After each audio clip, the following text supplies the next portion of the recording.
Hey guys, just wanted to do a quick video about the new Tau Stormsurge battlesuit that went up for pre-order yesterday. Now, this is my sort of initial first impressions, having had a chance to read the rules. This may change depending on what comes out in the rest of the Tau Codex that's on the way. You know, some of the rules for the rest of the Codex might just change how this suit plays, but based on what I've read so far, this is sort of my first thoughts on its strengths, its weaknesses, and how I think Tau players are going to be using it. So first thing you notice with this thing is it's got a hell of a lot of guns. You've got flamethrowers that can be upgraded to burst cannons or air bursting fragmentation projectors. You've got a twin-link smart missile system on there, but there's 4 of these strength 8 60-inch range, one-use only missiles. And it's got these missile batteries that are 48-inch range, strength 5 AP5. But the key thing with them is they are 4d6 shots.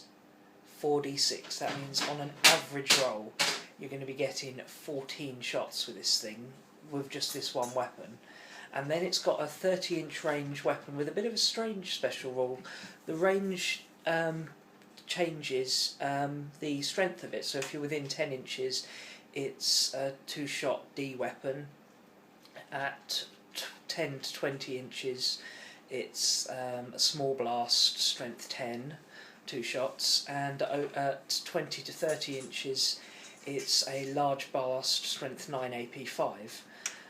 So it's a little short range, but it can be upgraded to a different gun that is range 72, strength 10, AP2, large blast. And to be honest, that's the first thing I notice about it. This vehicle's main gun is a little short range in its basic incarnation, but the upgraded gun gives it a lot more range, and I think that's how people are going to be using it. Because this thing, it's got 2 attacks and weapon skill 2, so it's not, although it is a super heavy, so it's going to have all the benefits. Gargantuan creature. It's going to have all the benefits of that. It's not going to be doing in melee, particularly because of its special rule that allows it to sort of lock itself in place in the shooting phase, giving up its movement in subsequent turns in place of being able to fire twice. Each weapon fire twice in subsequent turns. So I think this is really powerful, but it's going to mean it's a very static piece on the board.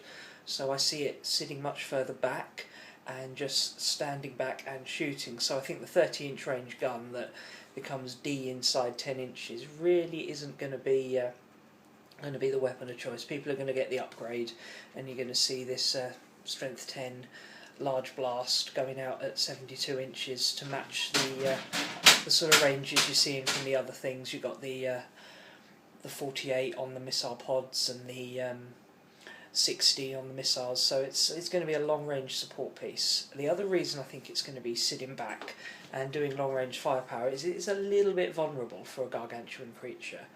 Granted, it's going to have a 3-up save and 8 wounds, which is a lot of a lot of wounds to get through, but it's only toughness 6, and toughness 6 isn't that good on a model that's going to cost you 360 point stock. I imagine there'll be a way to give it an invuln save, because a lot of things are going to get through that 3+, so they're going to be able to buy an invuln save for it from the support systems that we know it's going to have access to. And it does have feel no pain, but the problem is strength 6 means that massed lasgun fire can bring it down. Now granted, it's probably not the most efficient, but you fire enough lasguns at this, it's going to go down. But it's really going to have to worry about fairly common weapons. Strength 6 wounds this thing on a 4+, and with Eldar Shuriken cannons kind of being flavour of the month, they're strength 6 with rending, and I can just see this thing going down to Eldar jet bikes. Even Space Marine tactical squads are going to put hurt on this, and my Devastators are just going to look at this and say, right, 4 crack missiles, it's a big chunk of it gone already. So I think to protect this, you're going to have to keep it back. If it gets too close to the enemy, it's just going to die, because it's a high-powered, high-value target that isn't as resilient as other super heavies. When you take into account that the other 2 sort of super heavy units you really see a lot of, the Imperial Knight, has armour value 13 and a 4+ invuln save to 1 facing. So yeah, it's only got 5 hull points, or 6 hull points, but that armour value 13 renders it immune to anything up to strength 7, whereas this thing, strength 7, is going to be wounding it on a 3+.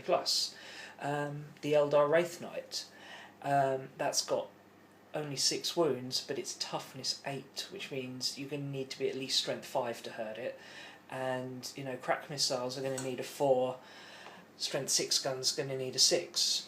It's just that lot more resilient. Plus, both the Knight and the Wraith Knight have the option of becoming invisible through psychic powers that their army can be supported with.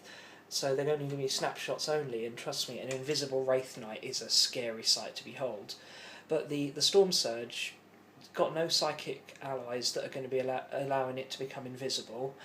It's only toughness 6, and I just think it's going to be very vulnerable, so it's going to have to stay back, make the most of the stabilisers that are going to lock it in place and give it double shots, and really just be a really powerful firebase. And I can see it working pretty well as that, especially with marker lights in the Tau army, assuming they still work in roughly the same way. They're going to really boost its accuracy. So yeah, that's what I think of it. It's not going to be the most powerful, amazing, broken thing. It's also not going to be terrible. It's going to be a good, solid unit, but it won't be moving forward. It's going to be hanging back and just firing all the missiles at the target.